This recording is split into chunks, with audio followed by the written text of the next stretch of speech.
ശ്രീകണ്ഠാപുരം നഗരസഭയുടെ 2025-26 വാർഷിക പദ്ധതിയിൽ ഉൾപ്പെടുത്തി വനിതകളുടെ ക്ഷേമം ഉറപ്പുവരുത്തുന്നതിനായി വനിതകൾക്കായി ശ്രീകണ്ഠാപുരം നഗരസഭയും കുടുംബശ്രീ CDSന്റെയും ജെൻഡർ റിസോഴ്സ് സെന്ററിന്റെയും ആഭിമുഖ്യത്തിൽ മാനസിക ആരോഗ്യ ഉല്ലാസ പരിപാടി ശ്രീകണ്ഠാപുരം നഗരസഭാ ചെയർപേഴ്സൺ അഡ്വക്കേറ്റ് EV രാമകൃഷ്ണൻ ഉദ്ഘാടനം ചെയ്തു. CDS member secretary Premarajan V സ്വാഗതം പറഞ്ഞ പരിപാടിയിൽ ക്ഷേമകാര്യ standing committee chairperson Jancy Joseph അധ്യക്ഷത വഹിച്ചു. വൈസ് ചെയർമാൻ നിഷിത റഹ്മാൻ, നഗരസഭാ സ്ഥിരം സമിതി അധ്യക്ഷന്മാരായ KV Kunhiraman master, Sindhu Madhusoodanan, P Nooruddeen, K Biju, CDS chairperson Shamna Jayaraj തുടങ്ങിയവർ ആശംസകൾ അറിയിച്ച് സംസാരിച്ചു. സൈക്കോളജിസ്റ്റ് രാജു മാങ്ങാട്ടിടം ക്ലാസുകൾ നയിച്ചു. കമ്മ്യൂണിറ്റി ഫെസിലിറ്റേറ്റർ സ്നേഹ MV ചടങ്ങിന് നന്ദി പറഞ്ഞു. വനിതകൾക്കായി സൈക്കോളജിക്കൽ ക്ലാസും രസകരമായ ഗെയിമുകളും നടത്തി.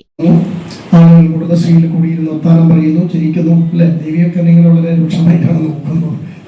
അമ്പല കമ്മിറ്റിയിൽ പോകുന്നു. അങ്ങനെ സ്ത്രീകൾ എല്ലാ കാര്യങ്ങളിലും ഇടപെടുന്നത് കൊണ്ട് തന്നെ മുമ്പൊക്കെ വീടിന്റെ അകത്ത് നിന്നുകൊണ്ടായിരുന്നു, നമ്മൾ അത് പുറത്തിറങ്ങാറില്ല, അല്ലേ?